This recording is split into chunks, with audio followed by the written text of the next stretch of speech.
Il n'est pas nécessaire de réinventer la roue, dit-on. Il est donc amusant de constater qu'elle a été réinventée récemment. Il existe une bicyclette à roues carrées, et il ne s'agit pas d'un objet d'art moderne conservé dans un musée chic, non. C'est un moyen de transport quotidien qui fonctionne parfaitement. Et oui, il roule en douceur. Voici le secret de ce vélo bizarre que tu dois connaître. Ces roues carrées ne tournent pas en réalité.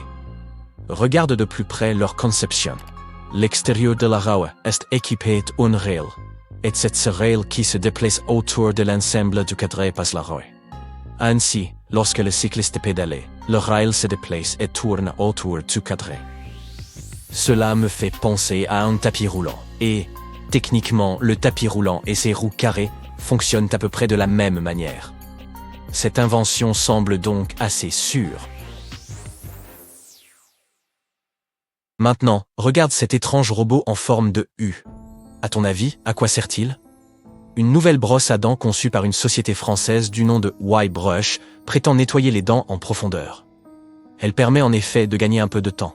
En général, les dentistes disent qu'il faut se laver les dents pendant environ 2 minutes 2 fois par jour. Cet appareil, lui, peut nettoyer toutes les dents en seulement 10 secondes. La brosse à dents, qui a été présentée pour la première fois au Consumer Electronics Show de 2017 et qui est désormais disponible en ligne pour les clients du monde entier, est dotée de 35 000 filaments souples en nylon, qui brossent toutes les dents simultanément à un angle de 46 degrés.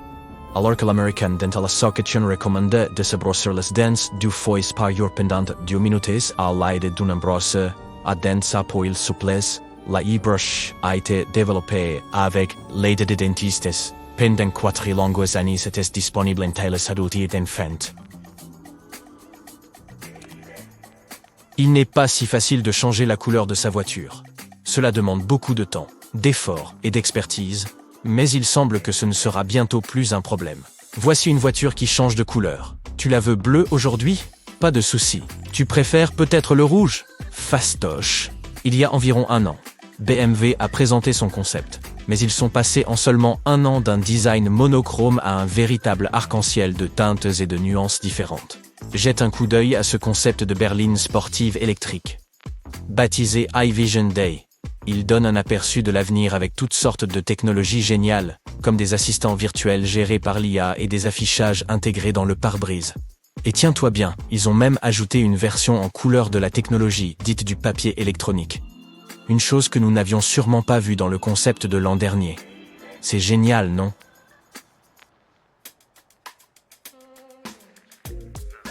Des chercheurs de l'Université de Californie, à San Diego, travaillent sur un nouveau dispositif portatif. Cet engin peut en effet générer un peu d'électricité à partir de la sueur du bout des doigts. Et il fonctionne même pendant que tu dors. Pour l'activer, il suffit de toucher des objets du bout des doigts, par exemple en tapant sur son téléphone ou en jouant du piano. Apparemment, ces gestes peuvent contribuer à produire davantage d'énergie. Après quelques essais, les ingénieurs ont constaté que le fait de porter l'appareil pendant 10 heures tout en s'endormant pouvait générer suffisamment de jus pour alimenter une montre électronique pendant une journée entière. Au cas où tu te poserais la question, cela représente environ 400 millijoules d'énergie. Plutôt cool, non? Sais-tu qu'environ 3 millions de personnes au Royaume-Uni et des millions d'autres dans le monde sont atteintes de daltonisme? C'est fou, non? Le daltonisme est plus fréquent chez les hommes, avec une personne touchée sur 12, mais il touche également une femme sur 200. Fondamentalement, le daltonisme est dû à la façon dont notre cerveau traite les informations visuelles et dont les cellules du cône rétinien réagissent à la lumière. Il est donc difficile de faire la différence entre les couleurs, car elles se confondent. Mais, nulle inquiétude. Après plus d'une décennie de recherches et de tests, les étonnantes lunettes de soleil instruments ont été conçues.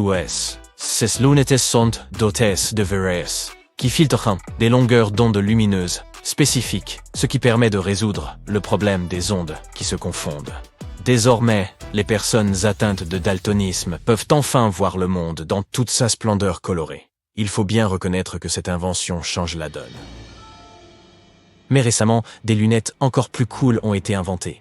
Elles ont été créées par de brillants chercheurs de l'université d'Oxford pour aider les personnes aveugles ou ayant une vision limitée. Ces lunettes de réalité augmentée sont conçues pour fournir aux porteurs des informations utiles sur leur environnement afin qu'ils puissent naviguer en toute confiance dans leur vie quotidienne. Il est étonnant de constater à quel point cette technologie peut donner aux gens une toute nouvelle perspective du monde et les aider à profiter pleinement de la vie. Nous savons tous que les déchets plastiques constituent un problème majeur. Ils nuisent à la vie marine et à notre environnement de toutes sortes de façons une fois qu'ils se retrouvent dans l'océan. Mais regarde ça, des scientifiques de l'Université de chimie et de technologie de Prague tentent d'y remédier au moyen de micro-robots autopropulsés. Ces petits bonshommes, de la taille d'un globule rouge, utilisent l'énergie solaire pour se déplacer et se nourrir de microplastics. On se croirait dans un film de science-fiction. Et sache qu'ils font vraiment bouquer les choses. Tu peux les voir progresser sur cette photo. Les taches bleues représentent les nanorobots. Les plastiques dangereux sont décomposés et l'environnement est assaini grâce à la lumière solaire.